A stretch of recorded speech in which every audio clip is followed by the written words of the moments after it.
Can you share your journey in supporting small businesses, particularly through your family's business, Mrs. T's Pierogies? I sure could. Again, before I became a public servant and ran for office here, I did spend my career at Mrs. T's Pierogies. I was an SOB, son of the boss, and my father, after I graduated from college, recruited me to come back and work for the family business.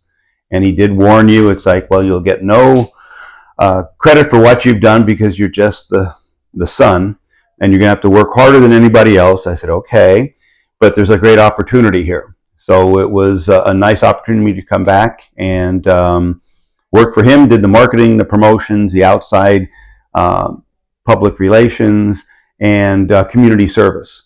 And I really enjoyed the business. One of my dad's business friends talked to me and said, you can go work for Pillsbury or a big food company, but if you came back and your father's a pretty bright guy and you follow him around, you'll learn a lot and you'll do okay and have a great opportunity. And lo and behold, for 25 years, it worked really well for me. So I came back, and my brothers then joined me, and were able to grow the company from selling pierogies in 3 states to selling across the complete United States.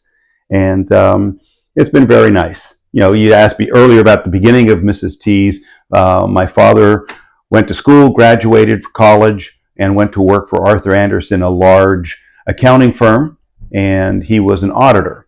And so he would travel from New York City to different customers. One of his favorite accounts was Hershey, so he could eat all the candy while you worked your job.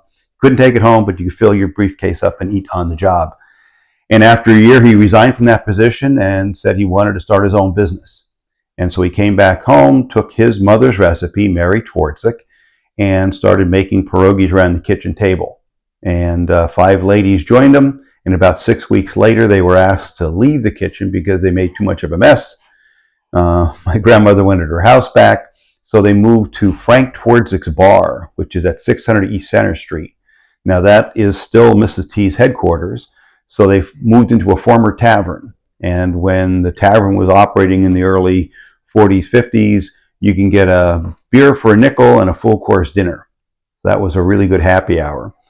But he grew the business there, then bought the house next door and the other house on the other side, and knocked out walls and built all around. And lo and behold, there's 245 people who make about 15 million pierogies every week. And we're lucky enough to sell most of them.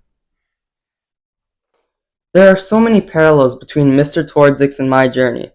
He was a son of the boss, just like me, in my family restaurant, and it's cool to see that his father quit his job where he could have free Hershey's chocolate and started off making pierogies around the kitchen table.